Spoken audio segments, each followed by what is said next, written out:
Hello and welcome to the Butler's Homestead. Let's talk about spearmint versus peppermint. So as a lot of you know, you can actually interchange spearmint and peppermint for many different things. We have deodorants and colognes and room sprays, and one of the most popular uses is in toothpaste. But did you know that spearmint is fantastic for women? It helps balance the hormones. Did you know that? And did you know that peppermint is better for men as it does elevate testosterone levels? Spearmint, it helps balances hormones in women. It does a little bit for men too, but unfortunately it does lower their testosterone, which no man needs.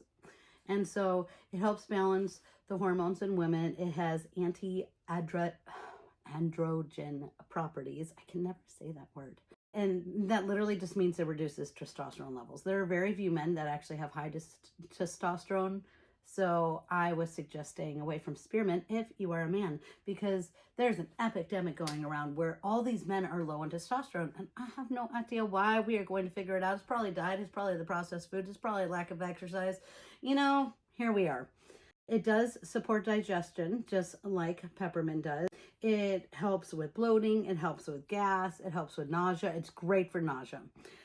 And also, you can make a salve out of it to help soothe muscles. So that's good. It also calms down stress and anxiety. One of my favorite uses for spearmint or peppermint is getting rid of headaches. My mom suffers from chronic migraines. I got a little bit of that gene from her. And I've had several migraines over my life. Just awful migraines. And peppermint or spearmint, put a little bit of the oil right here, knocks it straight out.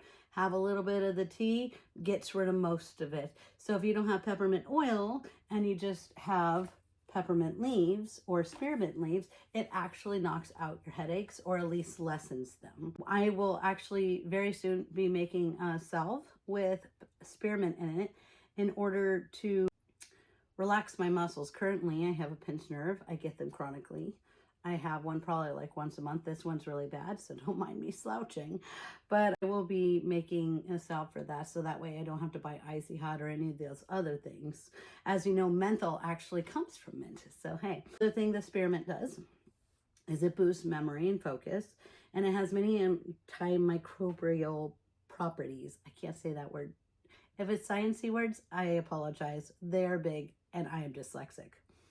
But one of my other favorite uses for spearmint is it fights bacteria. If you get like a drop of oregano oil, a drop of spearmint oil, and put them together in some coconut oil and do oil pulling, it is the best thing for gingivitis, and it kills all the little, what my mom likes to call plaque monsters for cavities. So you won't be getting any more of those if you do oil pulling on a regular basis. Every couple weeks, but also if you already have gingivitis or something, I have sensitive gums, I get it chronically. Once again, I like oil pulling once every few weeks just to keep up on all the bacteria growth, right? And I do brush.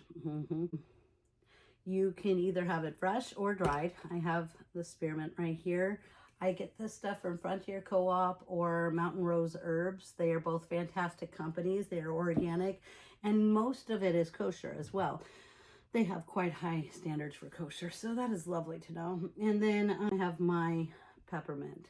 Oh, and of course, you can use it in cooking and everything. I have not delved into that too much. I know there's a lot of bakery treats you can make, though.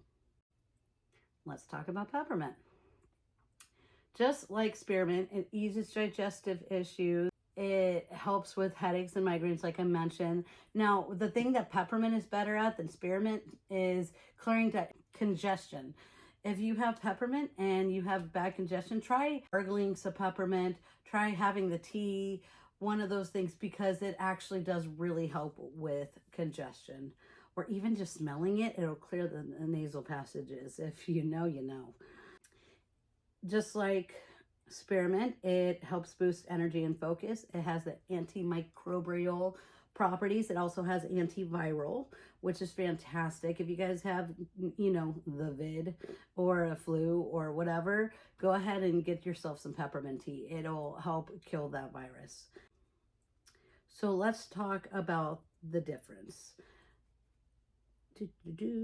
Spearmint has more of a mild taste, whereas peppermint is sharp and it's cooling and it's very strong, whereas spearmint is more on the light side. It's my spearmint. It's really nice, actually. I like spearmint so much better, which is great because it helps my hormones. The reason being that peppermint is so strong is because it has a much higher menthol content than spearmint. Menthol content in spearmint is actually around 0.5 or 1, whereas it's much higher in peppermint. It's around 40% menthol, which is fantastic. Spearmint reduces testosterone. Like I said earlier, men, don't take it. Peppermint is better for headaches. Spearmint helps too, but like I said, peppermint is the bomb.com. It is good for energy. It wakes you up. Something about the smell and the menthol just brings life to you, you know? In teas, the spearmint is much milder tasting. It's more like refreshing, kind of calming, nice. Great for a daily sip instead of spread apart, whereas peppermint, it'll kick you in the face. Your eyes will burn, your sinuses will be cleared, but it's great, especially when added with other things. In my finishers tea, I have peppermint because it's for the men. It helps their testosterone levels not drop. Whereas in my take heart tea, I have spearmint because it reduces testosterone. Many women deal with PCOS. I ended up in the ER not knowing that I had it, but I found out that actually it was a PCOS, which is polycystic ovarian syndrome.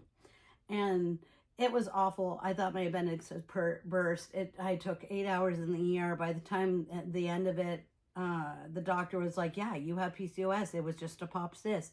It is extremely painful. You can feel it on your ovulation. You can feel it on your period. It's what makes for heavier bleeding. Endometriosis is also helped with spearmint, though I don't have as much info on endometriosis yet as I do PCOS, because obviously I have PCOS. And so just keep that in mind when you're deciding between your mints. If you are a woman, take spearmint, just 100%. If you have PCOS, 100% spearmint. Why? It'll help subside any of the effects of that PCOS. It'll help relieve those symptoms where you won't have as much pain. The cysts won't grow as much because the cysts come from an overwhelming amount of testosterone that women are not supposed to have, you know? So it'll bring that down. It's great. It's wonderful. I love it. It's one of my favorite new herbs. It's a very common herb. It's very underused for women. I think more women should have it. I'm very strong on this point, obviously. And the peppermint for the men. You can have peppermint too as women. Don't worry about it. But definitely spearmint for the women, and I would keep the peppermint for the men for hormonal balance reasons. Thank you so much for joining us for my talk on peppermint versus spearmint. I hope you enjoyed this video. Let me know if you have any more questions on spearmint and peppermint or any other herbs. I am an herbalist. I love learning. If I don't know, I'll let you know that I don't know, and then I'll know because I'll find out. I think that'll be it for today. So thank you for joining the Butler's Homestead, and have a groovy day.